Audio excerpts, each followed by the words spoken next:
In our lab, we're interested in soil biodiversity, and let's talk about conserving soil biodiversity.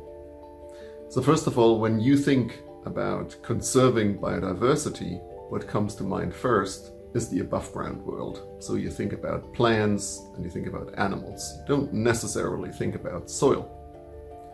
Now, a lot of people are also interested in conserving soils. But when you think about conserving soils, what comes to mind first is preventing erosion and making sure soil is capable of supporting agriculture, so food production systems and other production systems. What all of this biodiversity protection on the one hand and soil protection on the other hand leaves out is soil biodiversity. So what's missing is a direct acknowledgement of the importance of soil biodiversity and also a direct consideration of protecting soil biodiversity in its own right. Now, when thinking about policy that should protect soil biodiversity, there are some formidable challenges to overcome. One of them is soil biodiversity is not very charismatic if you compare it, for example, to plants and animals. Soil biodiversity is very difficult to love because most of it is inaccessible to us. It's microscopic, it's hidden in an opaque medium. It's very difficult to experience, and that is something we have to work on. As people that work on soil biodiversity, we need to share more, of course, of our enthusiasm for these organisms and how cool they are. And the more you know about them, the cooler they become. A second challenge, though, is that we really lack data. Data on a global scale, data that informs us about where are the places where soil biodiversity should be specifically protected.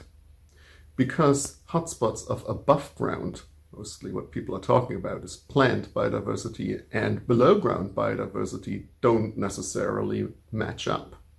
So by protecting, so for example, by designating protected areas, by protecting biodiversity above ground, you don't necessarily protect biodiversity below ground.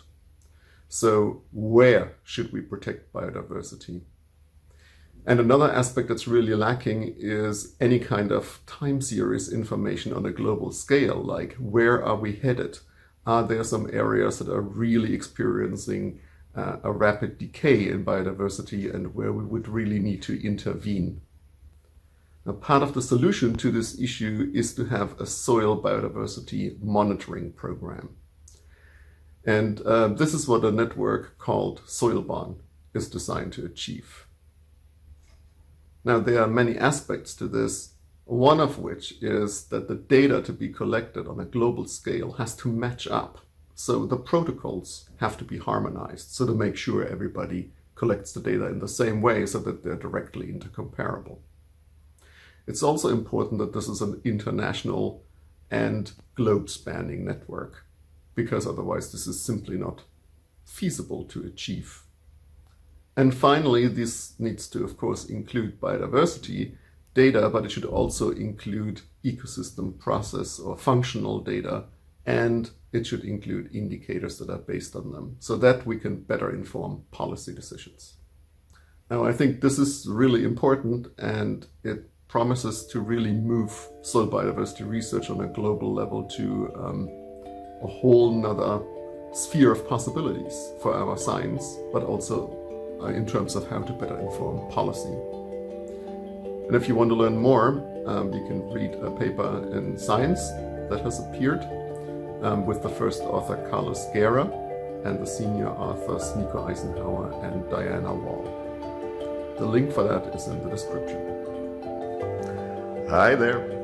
If you like this video, don't forget to click like down there, and also remember to subscribe to the channel, and feel free to leave comments. See ya!